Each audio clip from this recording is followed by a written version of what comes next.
All right, the next job was to remove the hood latch.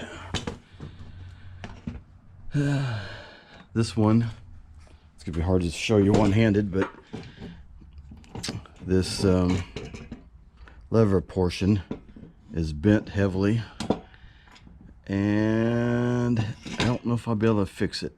I think it's gone something with this, I don't know, it's like a big rivet. Anyway, it's become loose. So that's this mechanism here. When you try to open up the hood or release it, it bends instead of operates normally back and forth. So I took this off to get the Ford part number off, and I think I saw it here earlier. Yeah, there it is, right in there. So I'll check that out online. Anyway, taking that off was fairly easy. 8mm headed bolts, 2 each. Pair of needle nose to pop the spring off and to pop the cable out. Cable's right there. So I'm going to check online and see if I can find this on eBay or some other location and replace that, because it makes it really hard to release the hood because of this damaged pin here. And then after that, I'm going to get this molding or flare back on. I'm going to have to probably undo a couple of these screws because they also help hold, but I'll get that back on. I don't have all of the retaining clips that I should, but I think I'm only missing 1 or 2. So if I spread it out evenly, I think it's going to be fine. We'll be back. All right, the next thing we got in today was the new hood latch, because this one, I don't know if you can see it, this large gap here is because the whole arm got bent.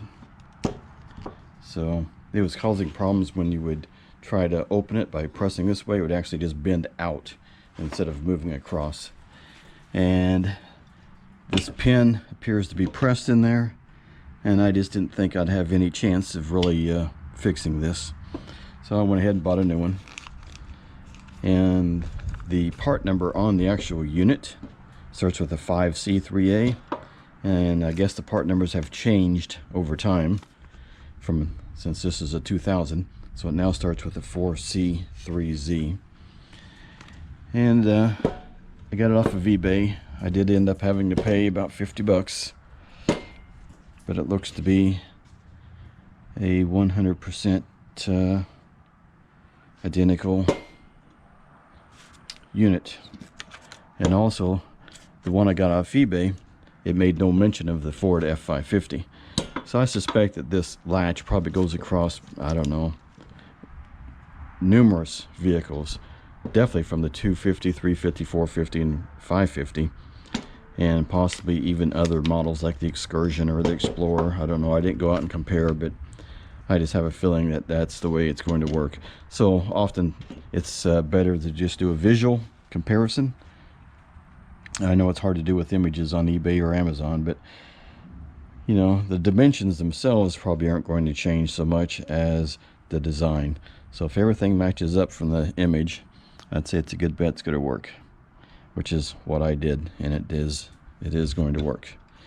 So next thing to do is just put it back in place and connect the cable, and we should be good to go. So back in a minute. All right, well, it's in. It's got good spring action.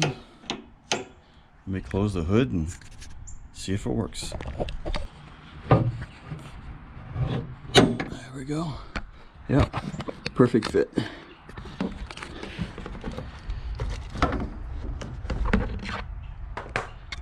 Let me close it all the way. Of course, now I gotta go inside and hit the latch. Be right back. Nope, came up just like it was supposed to. And there we go. So no issues, everything's good. So now I don't have to worry anymore about trying to get inside the engine. Before, I was having to use a screwdriver to shove the other one over. All right, this is all good. All right, we now have the passenger side flare or molding on. Took a little bit more work, but we got it there. And I took this, I don't know what you want to call it, the turn signal parking light headlight trim piece off, and we discovered it was full of water. And we also discovered, I don't know if you can see it, let's see if I can get this in focus, but the little, I think it's the parking light, I don't know, it could be turn signal, I'm not sure. Either way, it's full of water, so obviously that's not going to work so good. Yeah, the other one's good. And of course the connector is pretty rotten. Hopefully I can salvage it. But we have a new one, a new trim piece anyway to go on as soon as I get the new light bulb and connector. Don't know what's available yet. We did get the hood latch on order, so it should be here in 4 to 5 days. I think we got it for, I think it was $40 plus another $10 for shipping. Couldn't find any place that offered free shipping, so it all kind of worked out the same, no matter how you looked at it. All right, so it's off to Partland. We'll be back. All right, for some reason the camera decided to go crazy. In the meantime, I was trying to say that the female disconnect fits very tightly over the pins in the existing socket. So cut this off, throw it away, crimp this on to the wire coming off the harness, and then just simply slip it over one of the pins. Now, if you don't have the capability of getting these 7/64 female disconnects, which is good for 16 to 14 gauge wire, you can also use these. I think these are 3/16 female spade type connectors, and you can just cut off one half of the spade and very gently crimp it to a smaller diameter, and it works just as well. So no $28, no $83 or whatever silliness they want. You can just simply buy your own connectors and bypass this completely and just go straight to the socket and you're good to go. So here are the two wires that I created. Basically we got the butt end connectors here. I've already stripped off the wires from the connector end coming off the harness, which looked to be about 22 gauge. And I'm just going to connect these in that manner, then connect this to the socket. We'll be back. And here's the marker light with the socket and the new pigtail coming off the wiring harness with the 7/64 female disconnect connectors that I used. I mean, you can put shrink tubing on here if you wish. I'm just going to wrap it up with some electrical tape. I think it's going to be fine. And of course, that's a turn signal. So we saved, I'd say we saved probably at least $24. It might have cost me about $4 in parts because I did have to go buy some new connectors. But there we are. You can remove it later without any hassle. And anyone in the future who doesn't know what's going on can easily figure it out. And here's the connected and wrapped wire on the socket going into the marker trim. Turn that a little bit. There we go. And like I said, that's the turn signal. So that was a good saving. All right, getting to the windshield washer fluid pump on the reservoir is not really hard. Of course, you got to take the battery out. It's underneath the battery compartment. So take the battery out and you pull the battery base plate off. You got two against the inner fender well, and then you've got two bolts right here in this position. And then once you get that out of the way, you just have to unbolt the reservoir itself. It is only 3 10mm headed screws, bolts, 1, 2, and 3, and it's all accessible, easy to get to.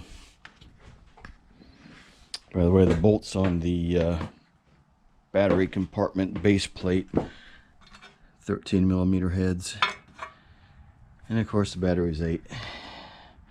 So get these out,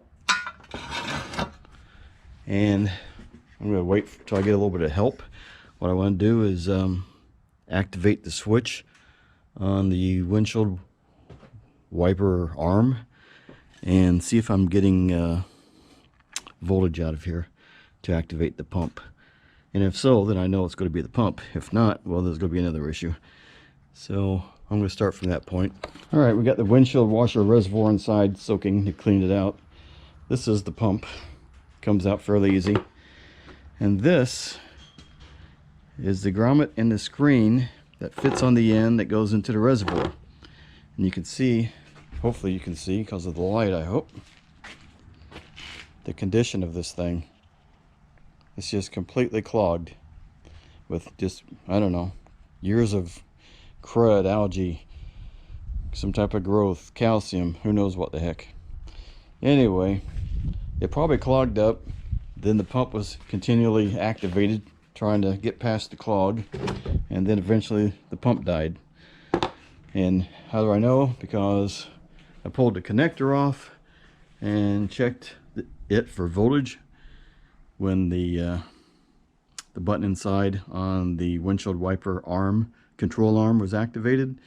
I got voltage, but obviously pump not working. Pump, even if it was working, wouldn't have worked because of this. So we're off to O'Reilly's and see what we can get. All right, we got the pump in for the what do you call it, the reservoir for the windshield washer. It's the Trico spray. Got this from O'Reilly's, and it does match up. Comes with its own little grommet and filter. So we'll get this in. All right, everything's back together again. New pump on the reservoir, new HVAC resistor for the fan motor. Of course, everything's reassembled. Let's go in and see if it works. All right, let's check the washer first. Yep, everything's working there. Hopefully you can see it. Good spray.